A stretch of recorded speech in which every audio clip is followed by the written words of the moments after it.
Hey guys, so today is the 1 year anniversary of Getting Lost #2, Nonprophet, which means that I am filming this, my going back #2, basically addressing some of the feedback that I've gotten from that video. That said, this video is probably my least popular, and I think my least commented on as far as the Getting Lost videos go. So there won't be as much to really go over with this one as there was with the vaccines and quarantines one. Since this is a follow-up video, I definitely would not recommend watching this without having first watched the video that it is following up on. And that video is my Getting Lost #2 Nonprophet, link right up here. My last video turned into a big critique of how crappy my older videos are. Not that they're amazing now, but my point is I'll try to refrain from doing that a bunch going forward, because yeah, I'm sure I don't need to point out all of the things that are annoying or not the best in these. But okay, let's just get into it. My name is Dr. Carl Candlepun. The name that I'm saying there is Carl Candlepun. It's come to my attention more recently that people have a hard time understanding what it is I'm saying there. So yeah, it was just me trying to be funny and make a joke about the many aliases of Pierre Chang. I'm sorry. I can't. What were you gonna? What did you say? I'm not doing this reading. No, you were gonna say something. You'll have to leave. Now. Okay, so here is probably a good place to refer to a comment from Ahmed Ghazwan. Once again, I must apologize for any mispronunciations that I have regarding usernames. But Ahmed states, I always thought Richard Malkin's complete shock and meltdown of a reaction when he first read Claire was because that was the first and only time he actually saw something. Imagine being a fraud psychic and knowing you're a fraud psychic. But then a customer comes in and you actually see a vision, a clear vision. That's horrifying. Who gave him that vision? Jacob. And is it related to his daughter coming back to life? Again, Jacob. Okay, so this idea that Jacob was somehow involved in this situation, and specifically his daughter coming back to life, I have a couple of issues with this. First of all, I don't think that Jacob is capable of resurrection. As the series tells us, dead is dead. Moreover, he certainly claims to Richard that he is unable to bring back the dead. What would I get in return? You tell me. I want my wife back. Can't do that. And my second issue with it is that Jacob only seems to interfere and heal people in return for a steep price. The couple of instances that we know of where he has healed somebody is obviously Dogen's son. And in that scenario, we know that Dogen had to give up his entire life, including his son, in order for his son to be healed by Jacob. Likewise, Juliet had to pay a steep price when she agreed to stay on the island indefinitely in exchange for Jacob healing her sister of her cancer. So considering that bringing Charlotte Malkin back from the dead would be considerably more than what Jacob did for Dogen or for Rachel, Juliet's sister, combined with the idea that he demands a far less significant price, basically means that I don't find it very likely that Jacob had a role in this. Especially not one where he brought somebody back from the dead. Like I said, it doesn't seem that he's capable of that, or at the very least, he doesn't seem willing to do that. Now, if you take Jacob out of the equation and just run with the idea that, yes, he was a fraudulent psychic, but in this one case, he actually happened to have a real premonition with Claire. That also doesn't really work for me. If that were the case, then his reaction really doesn't make any sense. Again, in my opinion, because at first he knows that she's pregnant. She hasn't told anybody besides her friend there, and her boyfriend obviously knows. I think that was it. I think that was everybody that she had told at that point.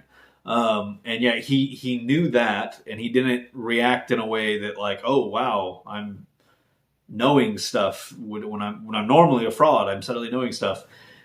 So again, that tells me that he had that knowledge beforehand, somehow, without him having some kind of supernatural power. And if that's true, if he did have some amount of knowledge about Claire in advance of her coming there, that would then suggest to me that it's very likely that everything that comes after that was all planned in advance too. The idea that two, kind of crazy things are happening at once. One, the first being, okay, somebody's going to tell me this information about this girl, but also, oh wow, I'm having a premonition here. Like it's too much. It's unnecessary. Like you already have the one explanation that explains it without adding that element in there, which if anything just raises more questions. But to keep going with that, the idea that he did have a real vision there. Why wouldn't he just tell her the truth then? I mean, or unless he did later when he says, "Oh, it was just a blurry thing, and I didn't know what it meant, but it felt scary." He said, I guess the shock of that would be enough the first time to not tell her anything and to just get her out of there. But again, that doesn't really add up to me, because if he was so genuinely disturbed by that, why then would he do another reading? Like if he was so shooken up about it the first time. Again, just being devil's advocate, kind of going back and forth here with myself. I could see somebody saying that, maybe he was curious. Maybe enough time had gone by that he was curious about doing another reading and seeing if he saw something for real again. But again, that just doesn't really make sense to me, because everything he says in that second reading, there's nothing after that really suggests what he was saying was accurate. Aaron is raised by Kate for the better part of 3 years, and he seems perfectly fine. He doesn't seem to ever be in any significant danger. Like, when Kate takes him, the most dangerous thing that happens to him is he gets lost at a supermarket, and she finds him fairly quickly, and then she doesn't bring him back to the island, and he's with his grandmother. And as far as we know, nothing bad happened to him. So again, the idea that he's having some kind of genuine premonition with Claire, I just don't find it as likely as the alternative. Now, what I will say though, on that note, I actually meant to put this into Getting Lost number 3 when I reveal how. So if you've seen the video that I'm doing this follow-up on, you'll know that by the end of it, I conclude that Matthew Abaddon is the one that tells Richard Malkin what to say to Claire, and he's the one making sure she ends up on flight 815. What I don't get into until Getting Lost number 3 is how Matthew Abaddon would have known all of the things that he knew about Claire. But if you have seen that, or once you do watch that, you'll see my explanation for how he would know Claire's future in a way that Richard Malkin only pretended to. And what I find interesting about this whole idea is that what Malkin is telling Claire will happen if she gives up the baby. He's saying that the baby is in danger, and that it needs her goodness, her influence in its life, because great danger surrounds it. But when you look at the series and what actually happens in Claire's future as things progress, the very things that he mentions about Claire, her spirit, her good nature, she loses those immediately after giving up her baby. She goes with the man in black into the jungle and she leaves Aaron behind. And the very next time we see her in the next episode, she's acting very strangely.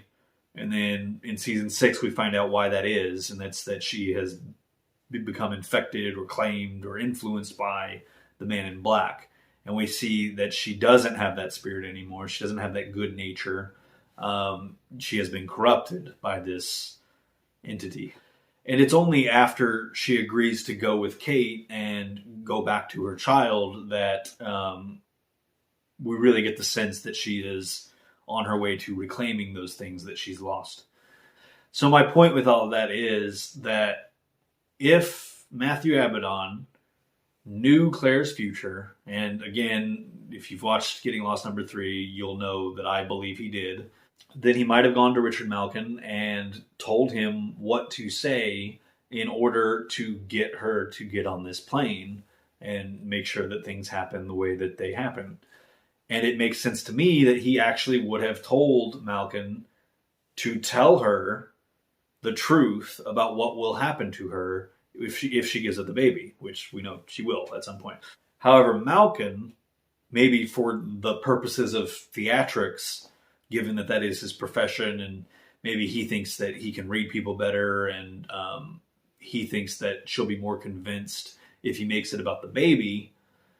I think he, twisted what Abaddon told him. Instead of saying, oh, bad stuff's going to happen to you if you give up this baby, he decides to make it about the child, and assumes, probably accurately, that will be more convincing to Claire, that she'll be more concerned about whether or not he's right about the baby's future versus her own future. I think it provides an interesting perspective on the whole thing. The idea that what he says, what the psychic says, doesn't come true, and it doesn't seem to have ever been true. But if he was putting his own fraudulent spin on what a real prediction that somebody else had given him, it's just kind of interesting in my opinion. I feel like a lot of people were disappointed that that whole foreshadowing of the danger that Aaron was in never really went anywhere. But again, I feel like if you look at it this way, it did. Like, Aaron wasn't actually the one in danger, it was Claire. And that did actually come to fruition. We did actually see that play out. It's just Malkin slightly altered the warning. The next comment that I wanted to address was from username Lethologica02. The first parts of their comment were about how they've never thought that it made sense for Malkin to be a fraud. It also brought up the idea of Jacob being responsible somehow for what the psychic says to Claire, which obviously I've just gone over with the last comment that I addressed. So I'm going to skip to the bottom part of this comment.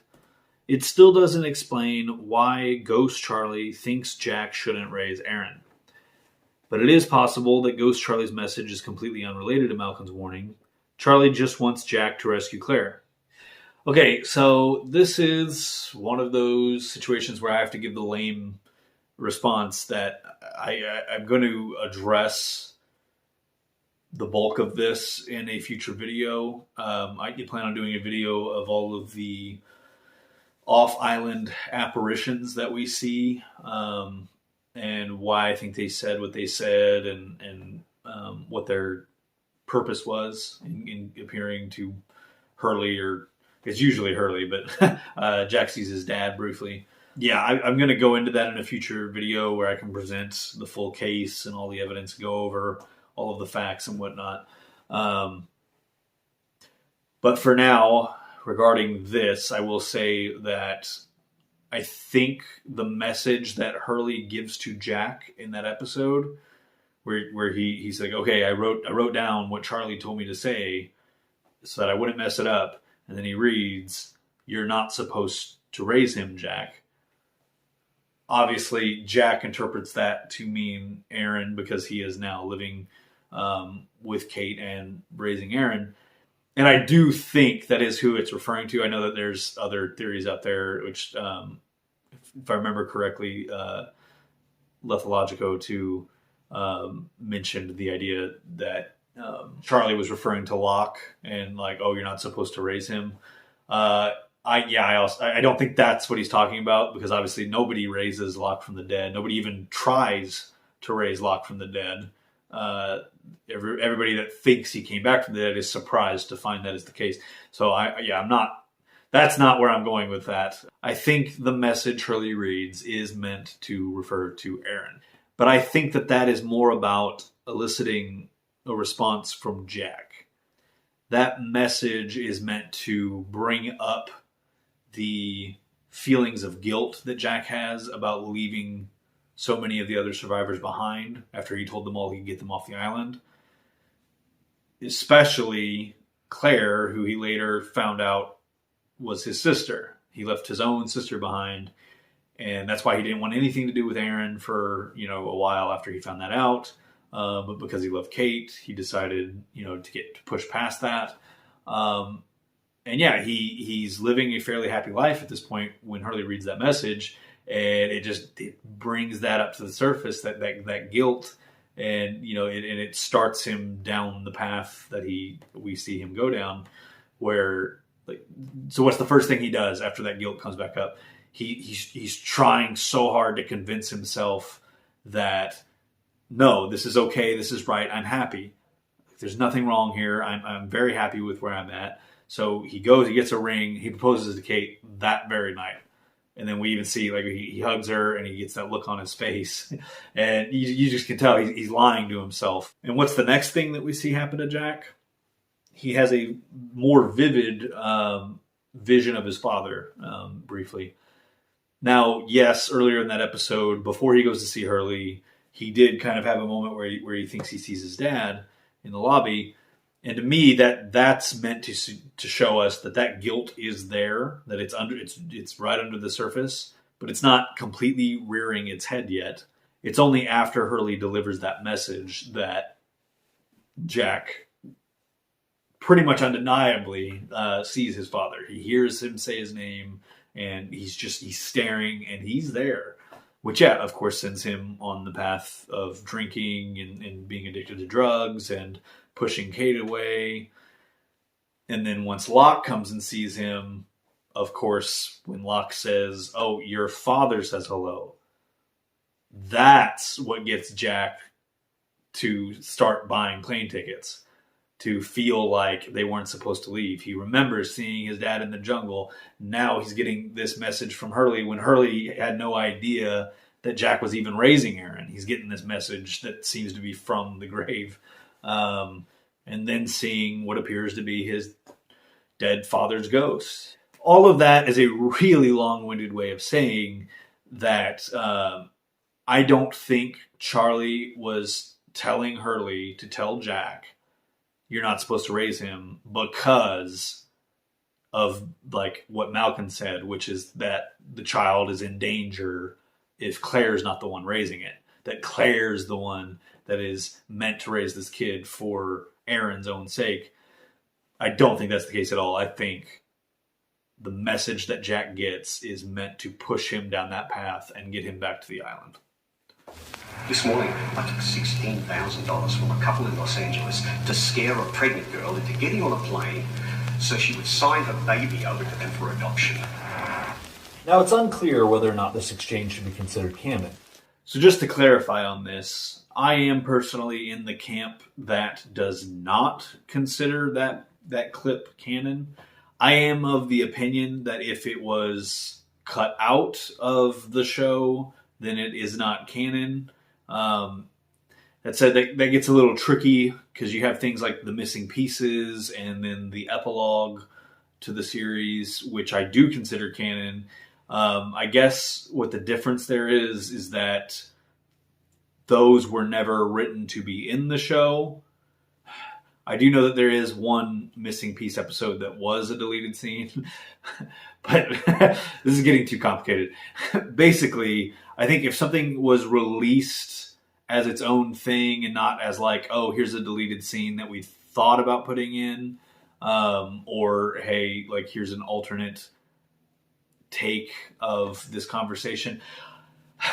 I don't know. Like I said, this is getting way too complicated. I lean towards the idea that what Malkin says to Echo about Claire specifically is not canon. We don't see it happen in the episode as it exists when you watch it. Therefore, it's not canon. That said, the reason that I brought it up in this entry was for those that do consider it canon. This explanation that I'm offering, my take on it, it absolutely fits with that. It doesn't rely on that scene in order for my explanation doesn't rely on that scene in order to make sense. It makes sense without acknowledging that that is even out there. But if you did introduce that into the whole scenario of this psychic, Richard Malkin, my explanation still fits.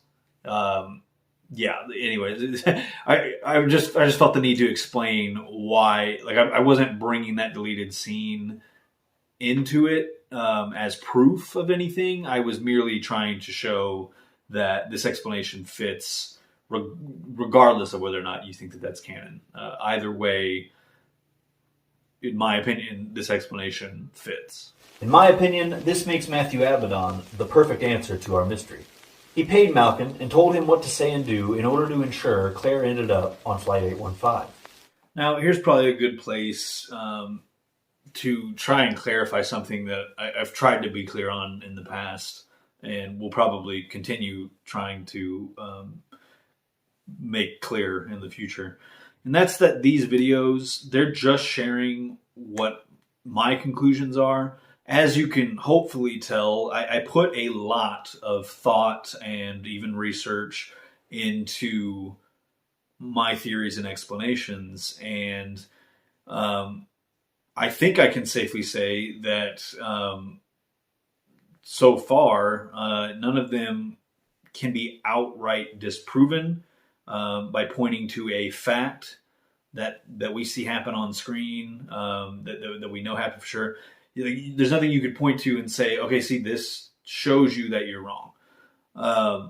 That's the goal of any theory and explanation that I share with you. Basically, an actual answer as I see it that fits within the context of the established show and universe. And preferably, although this is a bit more subjective, but yeah, in my eyes, I also don't want it to contradict any of the themes or invalidate or undermine any of the themes or character development, characterization, etc. All of that said, by no means am I ever claiming this is what happened. This is what was going on the whole time. This is the right answer. This is the only right answer. Any interpretation you have is wrong because this is what happened. That is never what I'm saying. That is never what I am trying to say. When I write these scripts, I'm repeatedly using the phrases, in my opinion, the way that I see it, it seems to me, etc.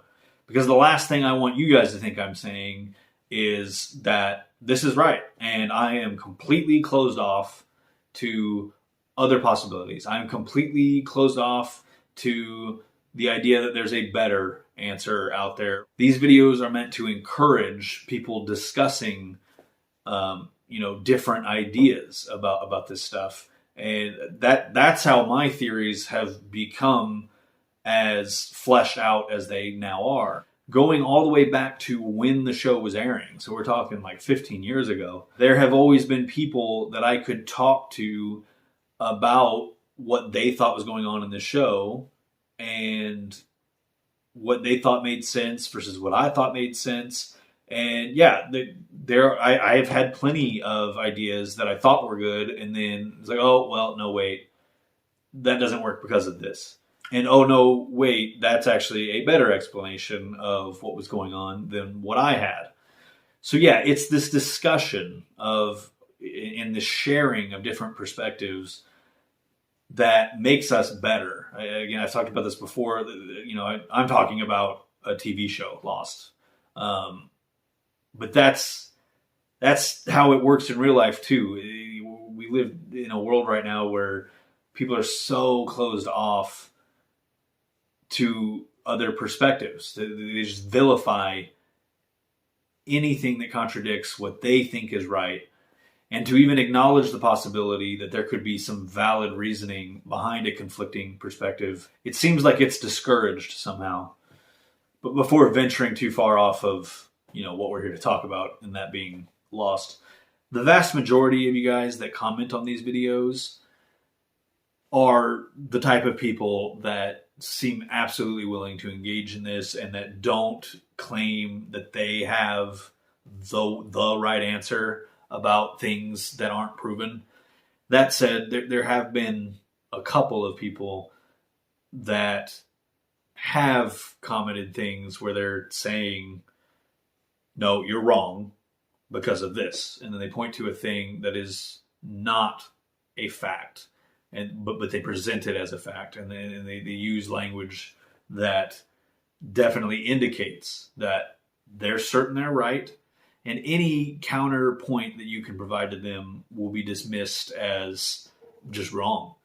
And I just think that's too bad, because what it tells me is that there's absolutely nothing to be gained from responding to a person like that.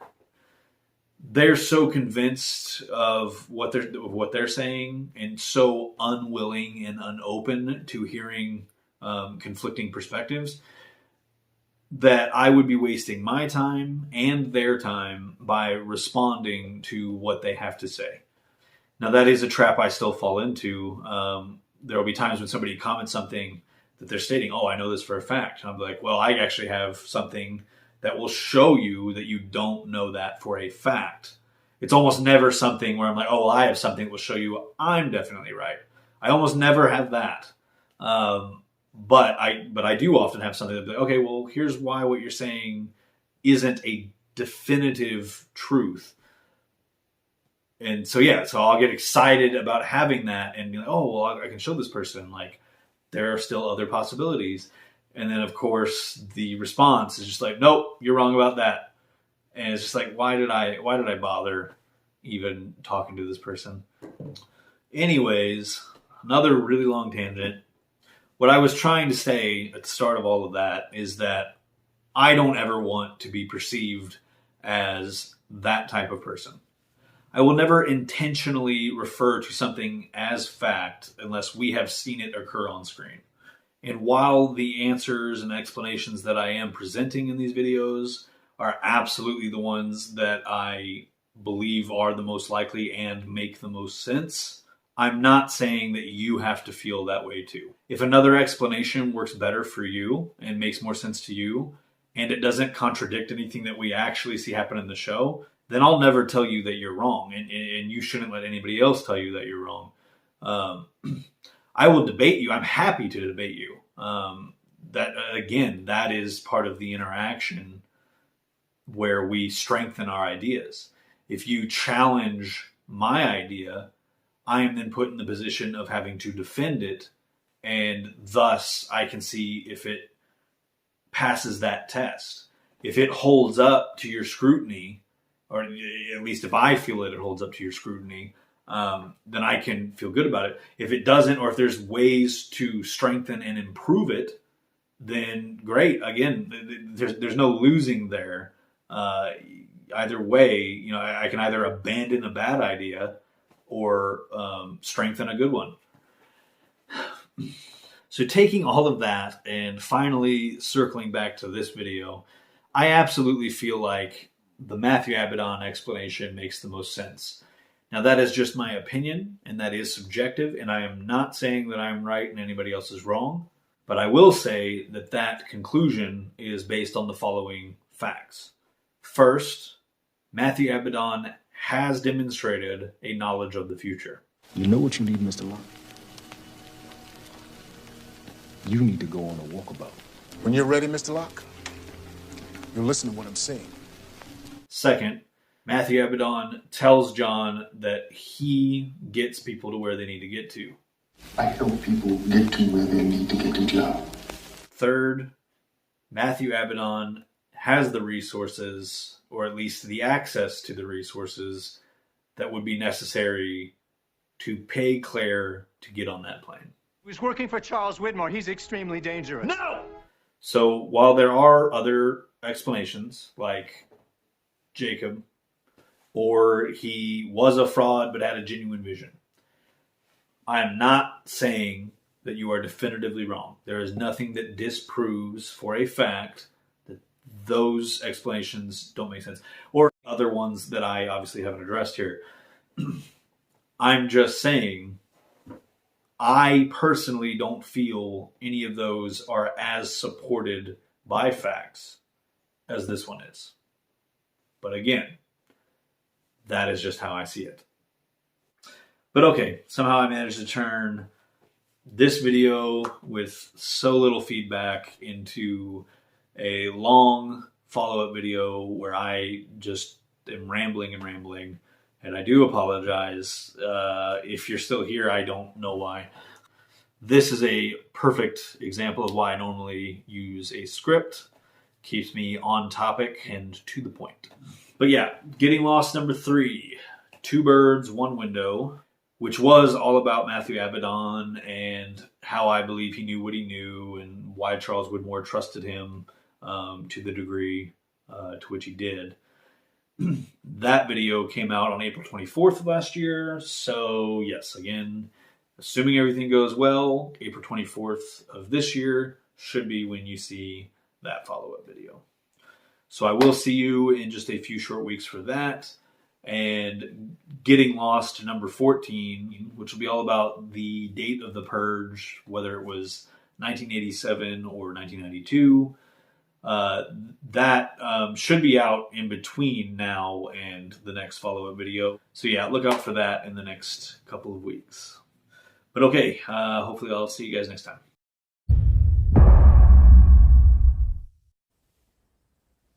Oh, hello there. If you're like me, you can't get enough of Lost. So if you'd like to be notified when more videos like this one arrive, just click right up here to subscribe. In the meantime, if you'd like to check out other videos like this one, just click right up here. Or, if you'd like to check out a fun talk show filmed in an abandoned Dharma broadcast station, just click right over here. And as always, remember that this channel is like the island. It wants you to come back.